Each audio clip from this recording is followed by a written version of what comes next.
If you work in university maintenance, Granger considers you an MVP because your playbook ensures your arena is always ready for tip-off. And Granger is your trusted partner, offering the products you need all in one place, from HVAC and plumbing supplies to lighting and more. And all delivered with plenty of time left on the clock, so your team always gets the win. Call 1-800-GRANGER, visit Granger.com, or just stop by. Granger, for the ones who get it done. Maybe you recognize this voice. Andy Betterman here of the injury law firm Greenberg & Betterman.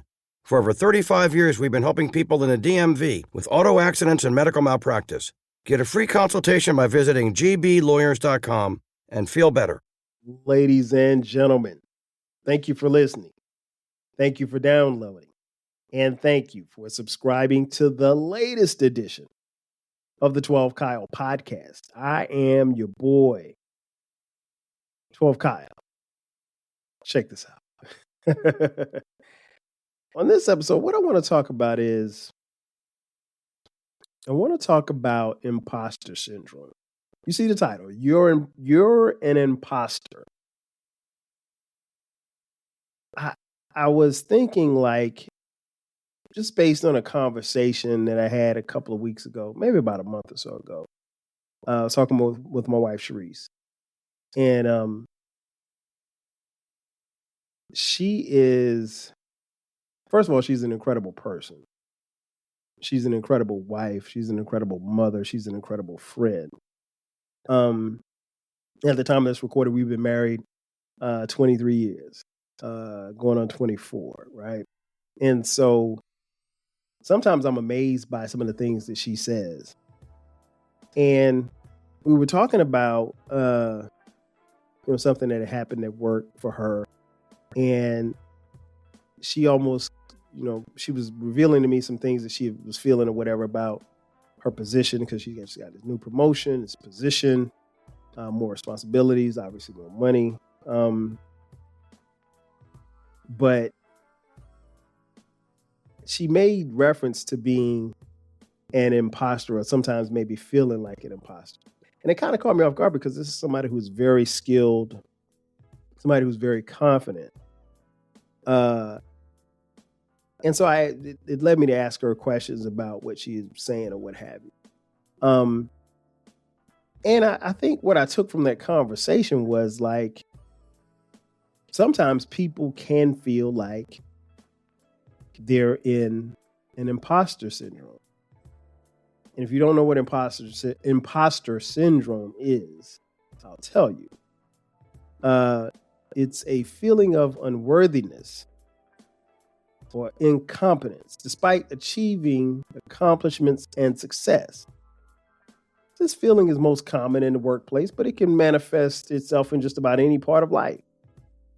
Those with imposter syndrome often go through great lengths to hide it, which can ultimately stunt their future success. And I just kind of reminded her, like, you have earned this. You deserve this. You've worked your ass off to get it. Now let's take it to another level. Are you going to make mistakes? Yeah, we all make mistakes. We're human. But, you got into this place for a reason. And I just kind of left the conversation at that. And again, she's someone who I think has not only amazed me in the time, in the 30 plus years we've known each other. She's also amazed me, just who she is as a person and where she's come from, her background, everything like that. She's someone who grew up in Compton, California. And to have lived the life that she lived, survive Compton, come to across the country to go to school at South Carolina State University, meeting a suave and debonair guy, falling in love with him by the name of 12 Kyle. She accomplished a lot. But she accomplished a lot way before she met me. And obviously we both accomplished a lot together. But, I think the biggest thing I wanted to kind of impress upon her is, like, no, you made it. Like, not so much as that you made it, because I think sometimes we we make it, but then we don't feel like we earned it, even though we really did bust our ass to earn it. No, you got here for a reason. And, sometimes people who have imposter syndrome, they feel like frauds, despite being, smart, despite being very skilled and capable for professionals. They may have second doubts or second guess themselves. Rather than, celebrating their accomplishments, sometimes they think that they're not good enough. And, I was there in that particular conversation to remind her that she is good enough. When I look at myself, I don't think I've ever had any type of imposter syndrome. And the reason being is that I'm an extremely confident person, right? So I've always believed in Kyle. So it's never been any doubt as to who I was rocking with. If nobody else wasn't rocking with me, I was rocking with me. So that was enough for me. Me was a one-man army. But as I grew and got older, obviously I had more people in my corner. I started off with, probably two of the greatest people that you can have in your corner, and that's your parents. And I've always had them in my corner and still in my corner to this day. And they still talk to me and counsel me, even though I'm 51 years old at the time of this recording. But no, I've never had those type of thoughts or doubts. But I can see how they can creep up on someone. But I think if you ever suffer from imposter syndrome, just understand and know that, you did what you were supposed to do to get where you got. And in doing that and in saying that, you understand that there's some reward that comes with it. It's not about being, exposed or quote unquote found out, because, like I told Sherice at that particular time in that conversation, the people who hired you, they know what you're capable of doing. Even if some of the stuff that you're doing, you've never done before. It's capable of being done. If not, they wouldn't have had the position. And they basically created this position for you. To me, that says a lot. Because if you create a position for me, trust me, I'm going to take the ball and I'm going to run with it. And I'm going to keep running and I'm going to keep running until someone tells me to stop. And then I still may not stop. But there's a variety of reasons why people can feel like they're an imposter. It could be something as simple as, being a perfectionist to, maybe your upbringing. In my case, I'm not a perfectionist, but I want to do things the right way. In Sharice's case, I think she's probably closer to a perfectionist. And she's not perfect. No, none of us are. But I know that she's just the type of person, the type of hustler, particularly when she's tasked with something, her name is attached to it. She wants to be the best. She wants to put her best foot forward. And I think one of the things that, of many things that I love about her is that she has instilled that in our children. I remember our youngest, our daughter, Skylar, she was doing a science project. And I'm very hands off when it comes to projects because I hated projects when I was in school. And I remember I went out and got some food or something because we weren't cooking that night. Went out and got some food, came back. And when I came back, I walked in the living room and all you saw was poster boards and sticky notes and cut out pictures and stuff. And I see Skylar over here. She's over here working. And I see Sharice over in the corner. She's over there typing. And I'm like, she's typing up some stuff. And I'm like, what are you doing? She was like, well, I'm just helping her with this. And I'm like, yo, you can't do her project for her. She's like, no, I'm not doing it. She's like, I'm just typing it because it's late. I don't want her being up late, blah, blah, blah. But what that told me was that she was also instilling in Skylar that, your name is on this. You're going to put in the work because your name is associated with it and you want to put your best foot forward. That's who she is. And that's something that's going to trickle down or has trickled down to our kids. But, like I said, nobody's perfect. Sometimes our family upbringing could make us feel like imposters. Like I said, I've never had but I know people who, in their families, let's say they were quote unquote the one who made it. My thing is this: if you're the one that made it, and you're the one that made it to the good job and the good life and the cars and the house, you earned it. Like you didn't cheat your way to the top. You got there by design and by your hustle and your own sweat. And then sometimes, particularly with families, if they're not as driven, if they're not as focused, there could be some resentment, some pushback, some bitterness, some hateration, holleration in the dancery. Shout out to Mary J. Blige. But yeah, that could definitely happen. But I don't think that you should ever let that make you feel any less of you. Because again, you did what you were supposed to do to get to where you are. And I don't think anybody can take that away. How common is imposter syndrome? It's fairly common from what I remember and what I wrote and what I've studied over the years. Because I remember doing a paper on it in college. Researchers found that up to 82% of people have suffered from imposter syndrome at some point or another. And I found that in my research back in college. But the thing about it was, like, even talking about it and doing a paper on it, I couldn't relate. Like there were some things, there were some formulas, some processes that I understood, some concepts that I understood about imposter syndrome. I just couldn't relate because I worked for mine. I don't think anybody, understands, and I know I've talked about it on this podcast and it's worth repeating. You don't know what I did to get here. So it's only going to be a few people that can say anything to me about what I did to get here, because most people weren't around for me to, and it's not to say that I've arrived, because I still feel like I got a long way to go. But this space where I'm standing on right now, this part of the hill that I'm standing on right now, no, I worked to get here, along with God. Now, I can't take all of it. Gotta think, man, above, but me and God, yeah, the dynamic duo. But yeah, I think even in 82%, that's a big number. But that doesn't mean that people don't have, the wherewithal or have to go through something to get to that point. Because it's all about personal confidence and career growth.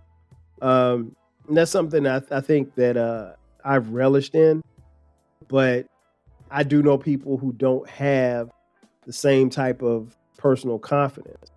And that's kind of frustrating because one of my friends, he tends to get down on himself from time to time. And I'm like, look, dog, ain't nobody's giving you a pity party. Certainly not me. But I have to kind of, be careful about the words that I use, because the level of confidence that I have, I've always had, right? So it's nothing new. So, like Deion Sanders said, I wear confidence like cologne. But that was something that was instilled in me by my mom as a child.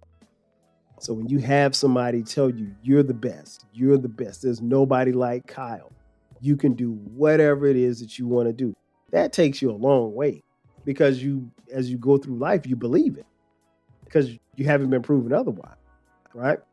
But now if you have parents that make you second guess the things that you do at 15, at 17, at 19, at 25, yeah, at 50, you're going to be definitely questioning things because it's what you've done all your life.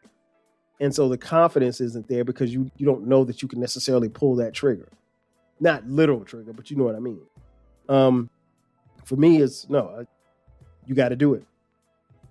You got to do it, and you don't think, I don't even really try to think twice about it. I mean, of course, I have to, in anything that I do, I have to be considerate because I am a family man. There are other people, particularly my kids, my wife, who depend on me to be a certain way. But imposter syndrome, like I said, even in doing a paper on it in college and talking to people about it, and having conversations just, as an adult, is not something that I could ever, I get it. Trust me, I get it. But I couldn't, I don't really relate to in that sense. But then sometimes I step back and I look at some of the people around me and, I kind of wonder. I remember Kendrick Lamar, a rapper. He has this song called Black Boy Fly. And the song Black Boy Fly highlights Kendrick as well as two other people that he knew growing up in Compton. Kendrick's from Compton. And he talked about The Game, the rapper The Game, basketball player Aaron Aflalo, and he talked about himself. And those were three people that, quote unquote, made it out of Compton. And he also kind of gives off the impression that something that he's talked about, that he had survivor's guilt, imposter syndrome, if you will, as well, because he's somebody who came from nothing and really rose to fame and fortune and all of this stuff like that. And he's speaking for a generation of people. He's speaking for his people. He's speaking for the people in his neighborhood. He's speaking for the friends and the homies that he lost along the way. And he saw a lot and he went through a lot. And to do all of that, still feel like and be sitting on top of the world, literally and figuratively, and feel like, man, I don't know if I really belong here. I don't really know if I deserve this. No, Kendrick, you deserve it. You work for it. You put in the work and you made things happen and things fell into place. And that was why you were successful in that endeavor. But Black Boy Fly kind of talks about that, just people being able to make it. And, what's funny was I remember after a couple of times I heard the song, I remember asking Sherice about it. I'm like, because she's from Compton.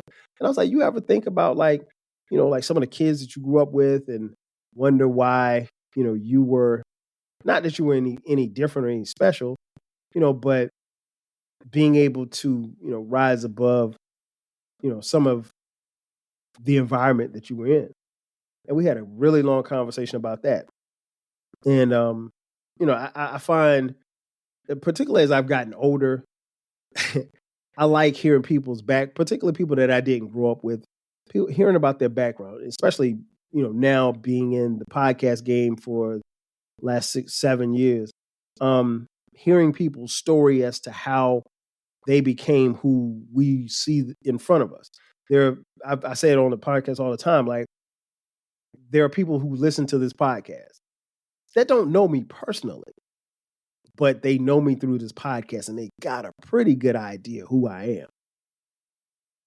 And there's some people who don't listen to this podcast at all that don't know me at all. And there's some people who I grew up with that know me or may not know me as well as they think they do. But the thing that I love about it is that, being able to share a piece of me through this medium with you. But yeah, imposter syndrome, it never fell on me. So I guess the bigger question is, the name of this podcast is You're an Imposter. How can you tell if you have imposter syndrome? As I mentioned earlier, it's fairly common. It is fairly common. But often we overlook signs of it in our day-to-day lives. You might have imposter syndrome if you feel like you quote unquote got lucky when you actually prepared and worked hard. I mean, let's say you take a test at school. If you study for the test, you're supposed to get an A. Nobody lucks up into getting an A. That don't happen. You got to be pretty smart. I mean, I don't care what subject it is, other than, maybe health or gym. You should not be able to just luck into an A. You had to prepare for it. And I think sometimes, society or haters or other people will try to tell you like, oh man, you were just lucky. No, you weren't lucky. You prepared and you worked hard and you studied and you got the A. How else could you tell if you might have imposter syndrome? If you find it hard to accept praise, that's one way to tell if you may have imposter syndrome. I'm good with praise, but I'm kind of shy. I know this sounds crazy. I'm kind of shy. So here's the thing. And I think I mentioned this before. For as much as this podcast is about me, my thoughts and the things that I do, it's kind of hard when you turn the camera and put all eyes on me. And I know right now, even if you're watching on YouTube, all eyes on me. And I have no problem speaking to a room of people or anything like that. I like to talk. But praise is something different. Recognition is something different. So while I can't say I do accept praise, but it's, after a while it could be kind of, all right, that's good. I think that's just me being shy. I don't know. But I do enjoy praise. But what's interesting is praise for me, particularly those who praise me, which are my friends, always turns to jokes. So me and my boys that I grew up with, my crew, we have a conference call. We started doing this during the pandemic. We have a conference call. We try to do it once. We should do it once a month. It's more like once every 2 months.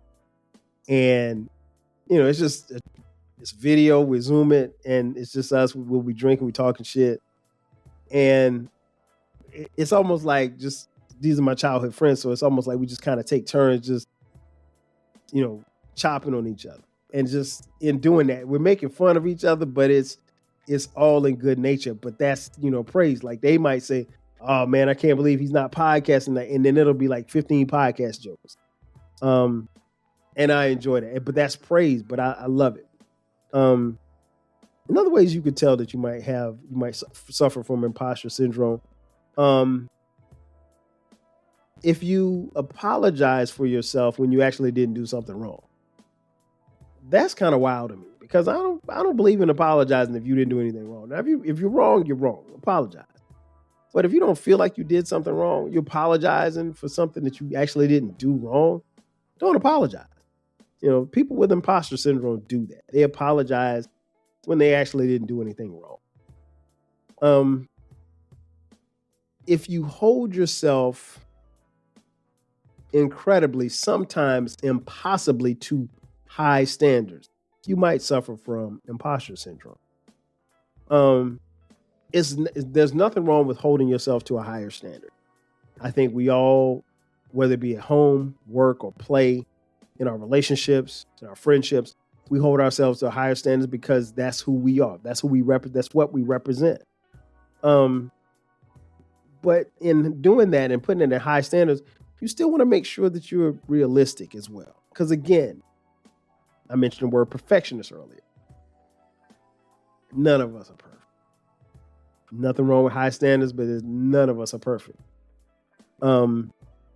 You could have imposter syndrome if you find the fear of failure paralyzing.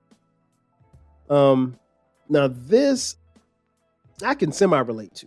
And the reason being is because I've always said, like, I've been pushed by the fear of failure, whether it be in school, when I was playing football, in life, particularly as I became a husband and a father, pushed by the fear of failure. I don't want to fail. Especially I don't want to fail my kids because they are unequivocally and totally dependent upon me, not just financially, but just me being me. But the reality is I'm going to fail at some things. Duh. That's a part of being human. I'm going to fail at some point or some points or make mistakes in fatherhood. It's a given. You can't be a perfect father. Same goes for marriage. You just don't want those moments and those instances to be damaging. But you will make mistakes. It shouldn't be costly mistakes, but you will make mistakes. But I don't think, again, the fear of failure can be paralyzing for someone suffering from imposter syndrome. People who suffer from imposter syndrome sometimes avoid expressing their confidence because they think people will see it as overcompensating or being obnoxious. And my thing is this: my confidence shouldn't bother you. If it does, that's a you problem. It ain't a me problem. Sorry, not sorry. You may suffer from imposter syndrome if people close to you say that you're not as confident as you used to be. That's possible. Confidence can weigh sometimes. It can weigh on you. It can fluctuate. Even for those who are very confident, that can happen. If you turn down opportunities for growth or visibility at work, that could be a true sign of imposter syndrome. Don't turn nothing down. Reach out and look out for any opportunity that you can, particularly at work, because if the opportunities are coming your way, people think that you can do the work. If you can do the work, by all means, do it. I think you could find yourself suffering from imposter syndrome if you just really aren't focused as you should be. Focus is a big key. You know how focused you should be or shouldn't be. I don't know that anybody has to tell you how to be focused, but you need to be focused. Now, the bigger question is, if you do suffer from imposter syndrome, how do you get over it? Quite simple. A couple of things. Learn yourself first and foremost. You, more than anybody else, know your strengths, you know your weaknesses. And then also learn the facts about yourself, because here's the thing. If you know the facts about yourself, you won't be bothered by the lies. Because as sure as I'm sitting here and as sure as you're sitting there listening, there will be lies told on and about you. The key is for you not to believe the lies, but learn the facts about yourself. Another way to get over imposter syndrome is to share your feelings. Like I mentioned at the beginning, Sherice and I had that conversation. I thought that conversation was good because, she explained to me what she was feeling. And while I did not agree, well, I can't say I didn't agree. I didn't necessarily understand it at first when she was initially talking to me about it. I think ultimately she brought me in because she really wanted to share that. And obviously I feel, happy and fortunate because she's my wife. She's supposed to share these type of things with me, and vice versa. If it's something I don't feel, I'm supposed to share that with her as well. Even if it's at work, because I think those things help. Another way to get over having imposter syndrome is to celebrate your successes. I am a firm believer in celebrating your successes. I remember just a couple of months ago at the time of this recording, when I hit my 500th episode,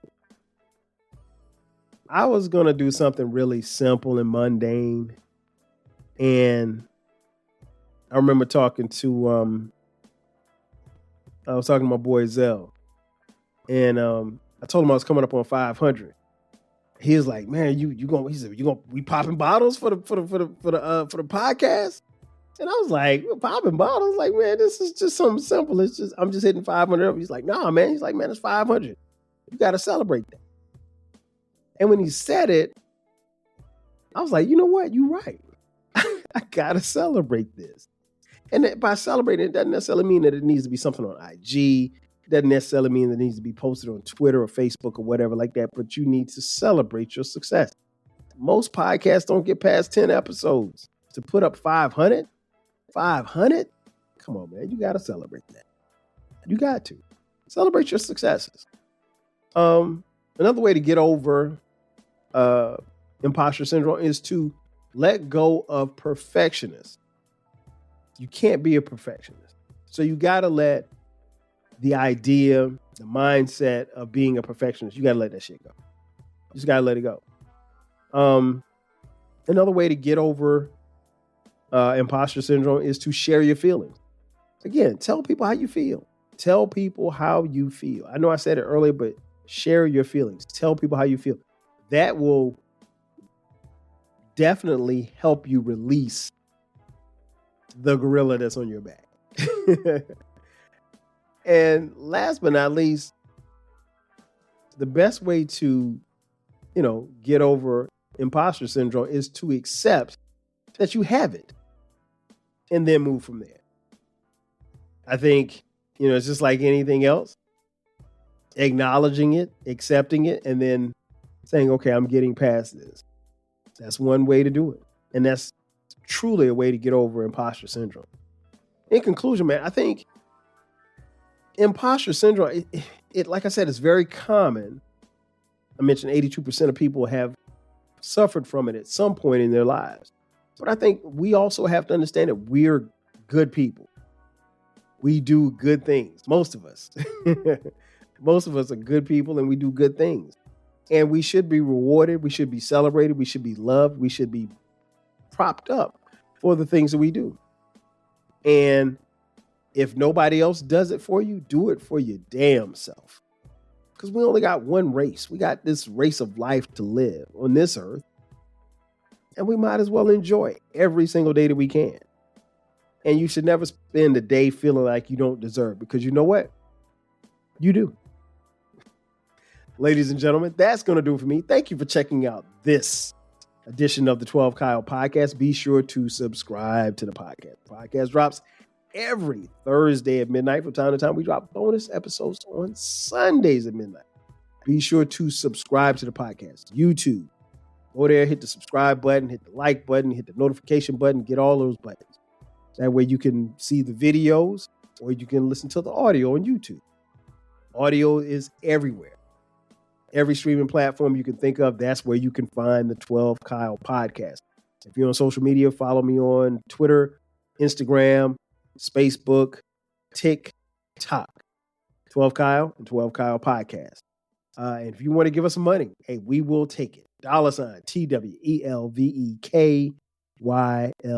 Again, that's going to do it for your boy. I am 12 Kyle. I'll catch you guys next time. 5,000. From taco night in Tulum to sushi in Tokyo, make every bite rewarding with Gold from Amex. Wherever you dine, 4 times membership rewards points at restaurants worldwide are piling up. Learn more at americanexpress.com/explore-gold. Terms and points cap apply. This is the story of the one.